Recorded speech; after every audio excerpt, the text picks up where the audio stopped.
The time has come for America to hear the truth about this tragic war. Now, I've chosen to preach about the war in Vietnam today because I agree with Dante that the hottest places in hell are reserved for those who, in a period of moral crisis, maintain their neutrality. There comes a time when silence is betrayal. The truth of these words is beyond doubt, but the mission to which they call us is a most difficult one. Even when pressed by the demands of inner truth, men do not easily assume the task of opposing their government's policy, especially in time of war. Nor does the human spirit move without great difficulty against all the apathy of conformist thought within one's own bosom. There has never been such a monumental dissent during a war by the American people. Polls reveal that almost 15 million Americans explicitly oppose the war in Vietnam.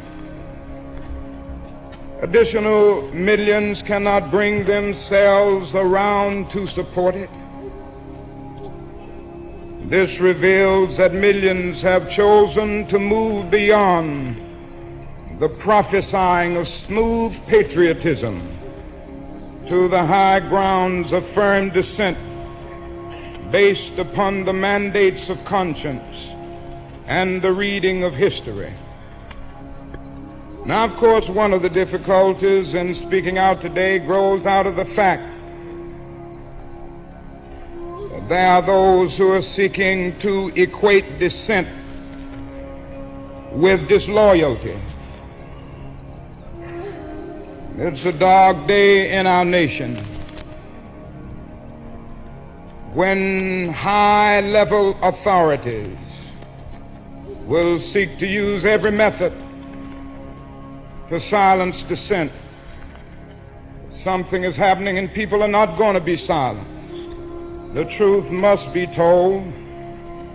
And I say that those who are seeking to make it appear that anyone who opposes the war in Vietnam is a fool or a traitor or an enemy of our soldiers is a person who has taken a stand against the best in our tradition. Many persons have questioned me about the wisdom of my path. Why are you speaking about the war, Dr. King? Why are you joining the voices of dissent? Peace and civil rights don't mix, they say.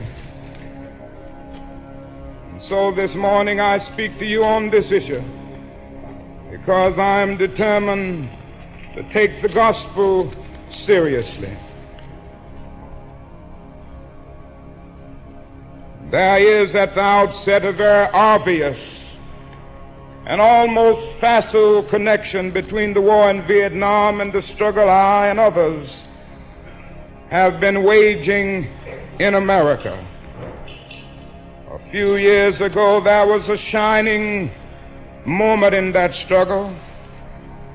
It seemed as if there was a real promise of hope for the poor, both black and white, through the poverty program. Then came the build-up in Vietnam, and I watched the program broken as if it was some idle political plaything of a society gone mad on war.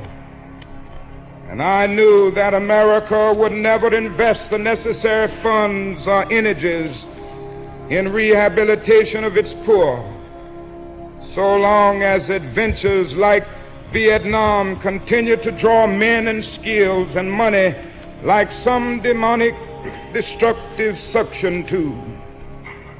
You may not know it, my friends, but it is estimated that we spend $500,000 to kill each enemy soldier, while we spend only $53 for each person classified as poor.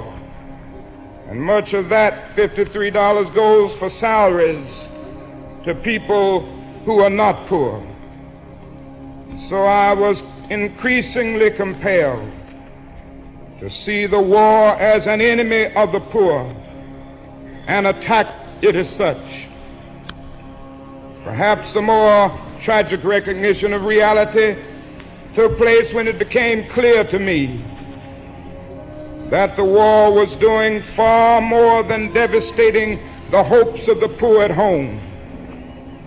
It was sending their sons and their brothers and their husbands to fight and die in extraordinarily high proportion relative to the rest of the population. We were taking the black young men who had been crippled by society and sending them 8,000 miles away to guarantee liberties in Southeast Asia, which they had not found in Southwest Georgia and East Harlem.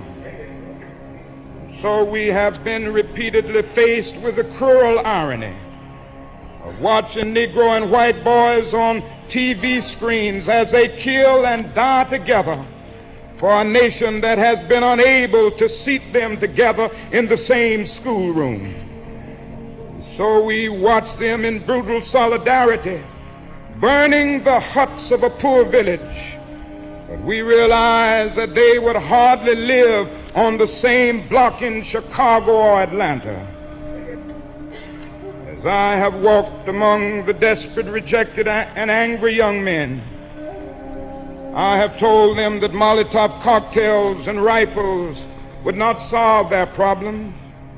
But they ask, and rightly so, what about Vietnam? They ask if our own nation wasn't using massive doses of violence to solve its problem.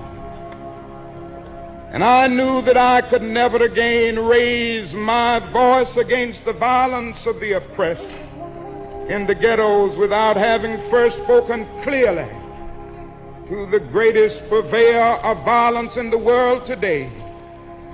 My own government, America, and most of its newspapers applauded me in Montgomery.